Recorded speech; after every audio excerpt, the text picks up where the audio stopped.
இயேசுவின் பிறப்பின் நோக்கம் என்னவென்றால் மனுக்குலத்தினுடைய பாவத்தின் பரிகாரமாக மனுக்குலத்தை பாவத்திலே இருந்து மீட்பதற்காக அவர் இந்த பூமியிலே மனுஷனாய் பிறக்க வேண்டியிருந்தது.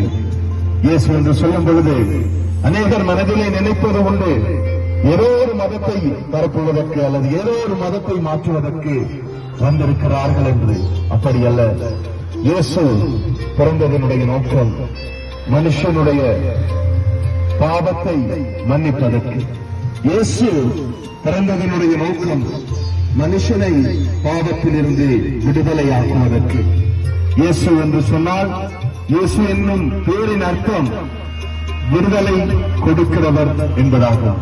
ஆகையினாலே இந்த நத்தாத்திலங்களிலே உங்களுடைய குடும்பத்தோடு நீங்கள் சந்தோஷமாக நீங்கள் இந்த நத்தாரை கொண்டாடுவதோடு சேர்ந்து இயேசு பிறந்ததுக்கான நோக்கத்தையும் அறிந்து கொண்டீர்களானால் மிகவும் சந்தோஷமாக இருக்கும். ஏனென்றால் இயேசு பிறந்ததன் நோக்கம் உங்களை விடுதலையாக்குவதற்கு.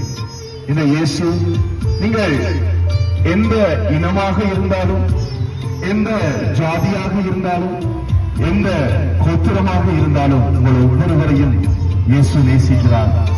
இயேசு என்றும் உங்களை நேசிக்கிறார். அவர் உங்களை நேசிப்பதால் தான் 2000 வருடங்களுக்கு முன்பதாக தன்னையே பலியாக ஒப்புக் கொடுத்தார். தன்னுடைய சரீரத்தை கிழிக்க கொடுத்தார்.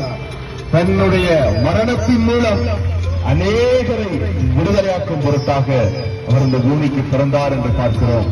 இயேசுவை நீங்களும் அறிந்து கொள்ள விரும்பினால், நீங்களும் ஏற்றுக்கொள்ள விரும்பினால் உங்களுக்காக நாங்கள் பிரார்த்தனை செய்ய விரும்புகின்றோம். அன்பான ஆண்டவரே, இந்த குரலை, இந்த சத்தத்தை கேட்ட ஒவ்வொருவரையும் உடைய கரங்களிலே நாங்கள் ஒப்புக் கொடுக்கிறோம். அவர்களும் எங்களைப் போல உம்மை அறிந்து கொள்ளும்படிக்கு உம்முடைய இரக்கத்தை அவர்களுக்கு கொடுப்பீராக.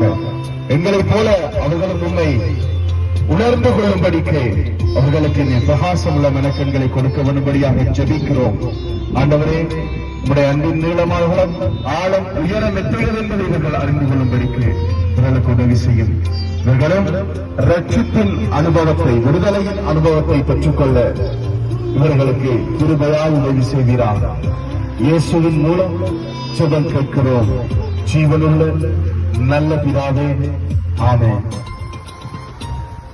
இயேசுவின் பிறப்பின் நோக்கம் என்னவென்றால் மனுக்குலத்தினுடைய பாவத்தின் பரிகாரமாக மனுக்குலத்தை பாவத்திலே இருந்து மீட்பதற்காக அவர் இந்த பூமியிலே